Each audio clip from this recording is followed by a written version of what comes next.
Your Majesties, Your Highnesses, I am very pleased to receive you all today, although not under the best of circumstances, given all that has happened recently in our country.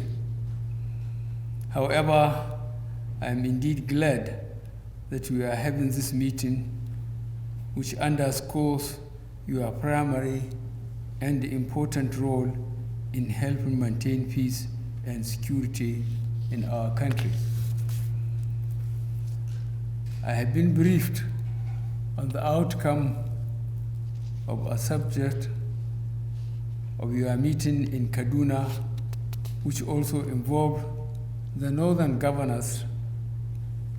I would like to thank the governors for recognizing the important role you play and also express my gratitude to Kaduna State government for hosting the conference. We find ourselves in very turbulent times. With a global health pandemic that has been increasingly challenging, economies have been crippled as the response to the pandemic has forced businesses to shut down or devise new means of transacting. For a country like ours, with a large informal economy, our citizens have been particularly hit. We have designed various schemes and taken many measures to soften the impact, despite our own revenue struggles as government.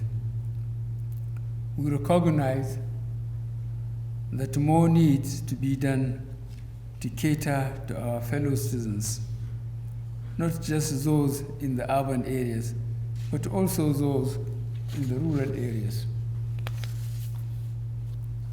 I am also fully aware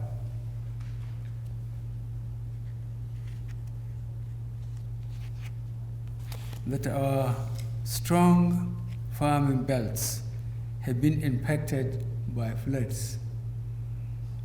While we have seen record levels of farm outputs and increased level of fertilizer utilization, government through the Ministry of Agriculture and Rural Development and its agencies is working on how to help bring these farmers some relief.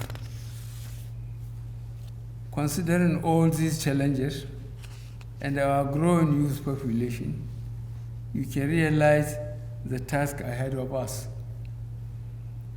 This is a challenge that forces us to rise and engage it frontally.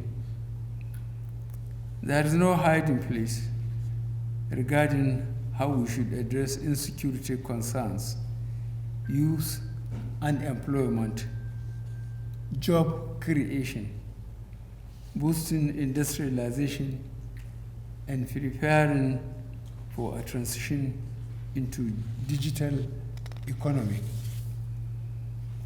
In all of this, your role as guardians of our traditional values and culture is most critical.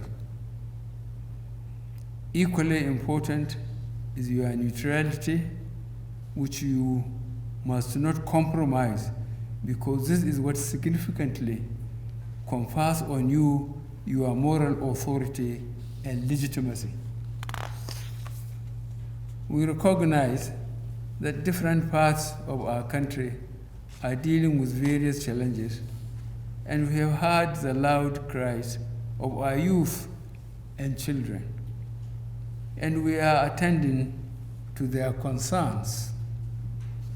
However, we ask that while we take important steps to do so, we cannot allow anybody or group to threaten the peace or sabotage these efforts.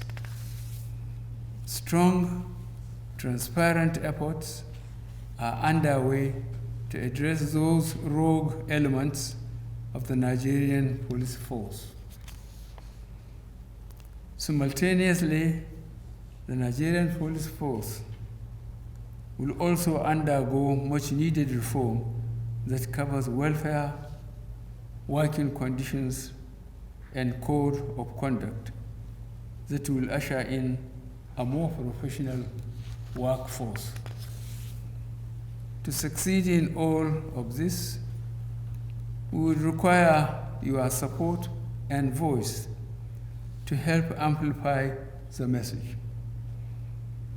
Your proximity to the people places you in a unique position to communicate and to ensure that our response is targeted and impactful. Additionally, I have asked my Chief of Staff to travel to various parts of the country and directly engage with you as part of this process.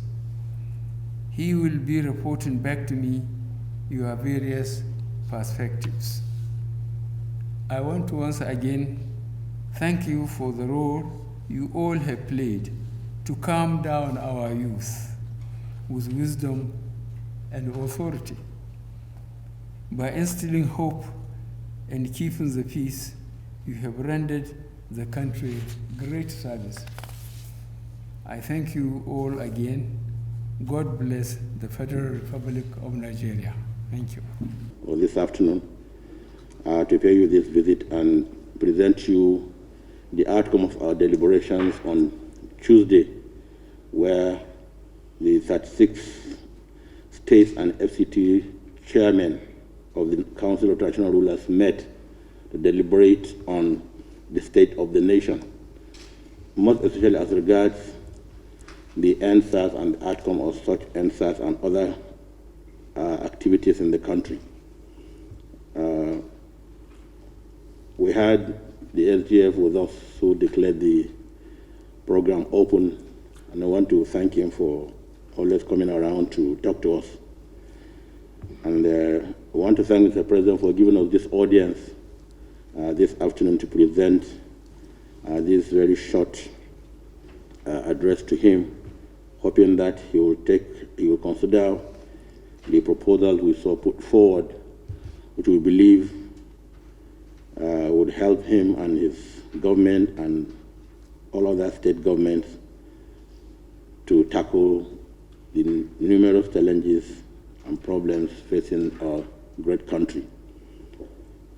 I'd like to hand over to the Oni of Ife to deliver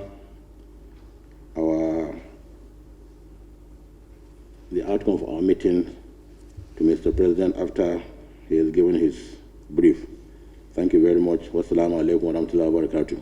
All our emergency meeting, the outcome of it, to present to you, for you to kindly consider the implementation of each and everything we've been deliberating upon over the last 2 days. The delegation of traditional rulers of their country, from all the geopolitical zones, we have a delegation here today, 2 per each geopolitical zone, representing the interests and the well-being of our people. Because, truth be said, we always know within the confines of our various kingdoms the good, the bad, and the ugly of our people. We are closer to our people, and we understand generally their hues and cries. To the glory of God, we worked very closely with the government during these enters that just afflicted their country, most especially in the southern part of the country, and the proactive nature of our northern traditional rulers and our religious rulers and leaders by sensitizing and discussing with our people in order not for the old protest to take over our entire nation. Whenever there is anarchy, we always know the problem that usually come out of it. We don't pray for anarchy. The little we'll experience in this country, we pray it will not happen again. We know there is a lot of anger amongst the youths because they are hungry, most of them with good intentions. Unfortunately, it was taken over by the bad eggs amongst them, and we have been doing our best as traditional rulers to fish out the bad ones and try as much as possible to reorientate them. But what is critical for us here, as the traditional rulers of their country, is to continue to work with government. As a summary, because we are going to present to you what we've deliberated upon, and we will implore you as our political leaders to implement them because of a very close feel to our people. What is critical is for us to let you know that the move you took is really working concerning bringing government very close to the people. The SGF came to our opening emergency meeting to declare it officially opened, and he assured us that you will even continue to work further with that. What is known is for all our political leaders, it is doing political environment and scenes that they usually bring government close to our people. But once government is closer to our people, it will be a lot better. They can understand where they are having issues, and anybody that probably might want to cause problem among the youths, we can easily know and nail it and pinpoint how to take it to another level. On this note, we have a communique to present to you. We want to even implore you that we are ready for you anytime you call on us, any day you call on us, we are ready to serve our nation. The nation is bigger than any one of us here. We want to continue to work with the government in order to bring peace and stability to their country. It's very important because we know that you cannot do it alone. We know that you are doing your very best from all strata of government, but we want to tell you and assure you today that we are still much available. We are underutilized as traditional rulers, and we have a lot of very key roles we can play to take the government into another level. We want to implore and actually express our willingness. Any day you call on us, we are ready to take Nigeria to the level it should be. We have a communique to present to you for you to consider every point that we actually made there for proper implementation.